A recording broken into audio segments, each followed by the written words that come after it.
पढ़ाया हूँ ना वहीं से रिवाइज करवाता हूँ, ये भी अपने आप में समराइज्ड है। तो 123 मैंने आपको समरी से पढ़ाया है और 124 में आपको यहाँ पे मेन नोट्स, पेज नंबर 1.15 है हमारी बुक का। तो 124 में यहीं से रिवाइज करो। 124 बेटा समरी में ये है कि ये अनपेड डिविडेंड अकाउंट के बारे में है। जब कंपनी डिविडेंड डिक्लेयर करती है पर इन्वेस्टर 30 डेज के अंदर डिविडेंड क्लेम नहीं करते कंपनी से, तो डिविडेंड अनपेड रह जाता है। तो कंपनी को उस 30 डेज के खत्म होने के बाद 7 दिन के अंदर उस अमाउंट को एक सेपरेट बैंक अकाउंट में ट्रांसफर करना पड़ता है। वो भी अकाउंट शेड्यूल बैंक में खोलना पड़ता है। उस अकाउंट का नाम होता है अनपेड डिविडेंड। ये फर्स्ट पॉइंट मेरी। सेकेंड पॉइंट में रिक्वायरमेंट है कि ट्रांसफर करने के बाद 90 डेज के अंदर कंपनी को एक स्टेटमेंट बनाकर वेबसाइट में प्लेस करना पड़ता है, इसमें शेयर होल्डर का नाम, उसका एड्रेस और उसका अमाउंट लिखा। थर्ड पॉइंट में लिखा हुआ है कि कंपनी अगर अनपेड डिविडेंड अकाउंट में पैसा ट्रांसफर करने में लेट कर दी, जिसको अपन नालायक कंपनी, तो उस केस में कंपनी को 12% पर एनम इंटरेस्ट के साथ पैसे जमा कर। और इसी पॉइंट में लिखा हुआ है कि जितना भी इंटरेस्ट अनपेड डिविडेंड अकाउंट में जमा होता जाएगा वो शेयर होल्डर के बेनिफिट, वो शेयर होल्डर्स को उनके अनपेड डिविडेंड अमाउंट के रेशियो में डिस्ट्रीब्यूट। और फिर फोर्थ पॉइंट इसमें लिखा था कि 7 साल के दौरान अगर इन्वेस्टर को डिविडेंड क्लेम करना है तो वो कंपनी से क्लेम कर। फिफ्थ पॉइंट में लिखा था कि अगर 7 साल तक इन्वेस्टर ने डिविडेंड क्लेम नहीं किया तो कंपनी को वो dividend amount with interest IPF account में ट्रांसफर, और आईपीएफ अथॉरिटी को स्टेटमेंट ऑफ ट्रांसफर देना पड़ेगा, डिटेल्स देनी पड़ेगी और साथ में रिसिप्ट मिलेगी, वो लेना। और सिक्स्थ पॉइंट बहुत इंपॉर्टेंट, ऐसे शेयर्स जिसके संबंध में इन्वेस्टर ने लगातार 7 साल तक डिविडेंड क्लेम नहीं की, कंपनी वो शेयर्स को ही उठा के आईपीएफ अकाउंट में ट्रांसफर।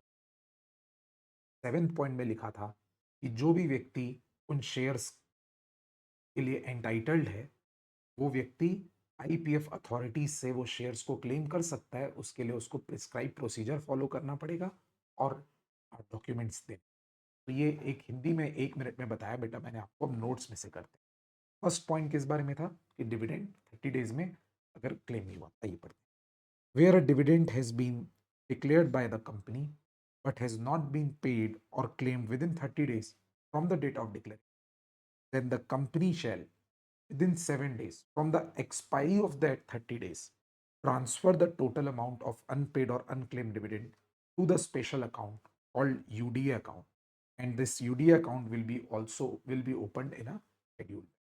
याद करना 123 सबसेक्शन 4 में भी जो 5 डेज में डिविडेंड डिपॉजिट किया गया था वो भी एक शेड्यूल बैंक में, और उसके बाद ये जो 7 डेज 30 डेज के बाद 7 डेज के अंदर यूडीए में डाल रहे हैं ये भी schedule bank.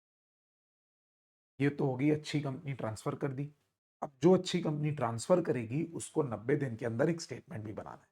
With in 90 days of transferring of any amount to UDA, the company shall prepare a statement containing the name, the address, and the amount of unpaid dividend to be paid to each share person and place this statement on the website and also on its website and on the website approved by central government for this purpose।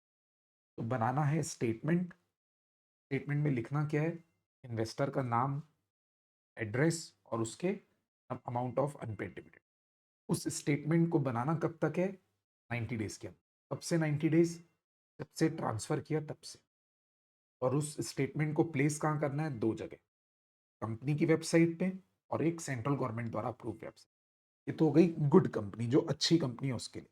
जो bad company है उसके लिए third point, if any default is made in transferring the total unpaid dividend amount to UD account, then company shall pay from the date of such default interest at the rate of 12% per annum on the amounts not so transferred, and the interest accruing on such amount shall be available to the members of the company in proportion to the amount remaining unpaid।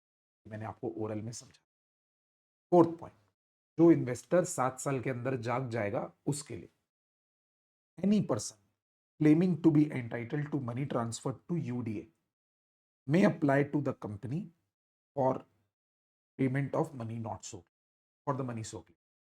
साथ UDA में जो पैसा पड़ा है वो पैसे investor company से claim. अब आते हैं सर, अगर 7 साल तक पैसे नहीं क्लेम किए इन्वेस्टर ने तो उसका क्या होगा? Any money transferred to the UDA which remains unpaid or unclaimed for 7 years from the date of such transfer shall be transferred by the company along with interest to investor education protection। और उस fund की authority को हम लोग statement भी देंगे। The company shall send a prescribed statement containing the details of such transfer to the IPF authority and in turn उसके बदले the authority will issue a receipt to the company as a evidence of। तो company को मिल जाएगा वहां से एक statement. एक audit की बात बता रहा हूँ, क्या होता है बेटा, आगे जाके ना हमको कंपनीज एक्ट में ये भी चेक करना पड़ता है एज अ ऑडिटर कि कंपनी ने जो भी अमाउंट आईपीएफ में ट्रांसफर करना चाहिए था साल भर में ट्रांसफर, इसी के लिए कंपनी आईपीएफ अथॉरिटी से स्टेटमेंट का प्रूफ मांग के रखे ताकि ऑडिटर को सबमिट। अब आते हैं सिक्स्थ पॉइंट में, transfer of shares to IPF का मतलब शेयर्स ही चले गए हैं आईपीएफ, डिविडेंड ही नहीं, शेयर्स भी। ये कब जाएगा? जिन शेयर्स के संबंध में लगातार 7 साल डिविडेंड नहीं क्लेम होगा। इट्स लाइक कंपनी लॉ में कंपनी को लग रहा होगा कि कहीं ये शेयर होल्डर डेड तो नहीं हो गया, क्योंकि ये बंदे ने लगातार 7 साल डिविडेंड क्लेम नहीं किया। अगर वो बीच में 7 साल के किसी भी साल डिविडेंड क्लेम कर लेता तो फिर उसके शेयर्स आईपीएफ में नहीं। I hope you have all shares in respect of which dividend has not been claimed or paid for 7 years, consecutive years or more, shall be transferred by the company in the name of IPF along with statement containing transfer of such। Seventh point, right of owner of transferred shares to reclaim, यानी जो shares transfer हो चुके हैं उसका जो owner है के पास अधिकार है कि वो उसको क्लेम कर सकते। बेटा ना डिविडेंड कहीं जा रहा है ना शेयर्स कहीं जा रहे हैं, हर चीज आईपीएफ से वापस मिल सकती है आईपीएफ अथॉरिटी को अप्रोच कर। डोंट मेक अ कॉन्सेप्ट कि चला गया भगवान को प्यारा हो गया, not like that. Any Clement of shares so transferred to IPF shall be entitled to reclaim the transferred shares from IPF in accordance with prescribed procedure and on submission of prescribed document। इसके बाद punishment for contravention, यानी company ने अगर section 124 में कोई भी lapse किया, जैसे स्टेटमेंट नहीं डाला, जैसे कि आईपीएफ में डिविडेंड नहीं डाला या आईपीएफ में शेयर्स नहीं डाले, तो कंपनी के ऊपर क्या पेनल्टी। बस ये बॉक्स को देखिए, ऑफिसर के ऊपर 25,000 की पेनल्टी फिक्स्ड, और अगर डिफॉल्ट कंटिन्यू हुआ तो 100 rupees per day up to 2 lakhs, और कंपनी के ऊपर फिक्स्ड पेनल्टी है 1 लाख, और कंटिन्यूइंग डिफॉल्ट के केस में 500 rupees per day up to 10 lakh. That's it, is 120।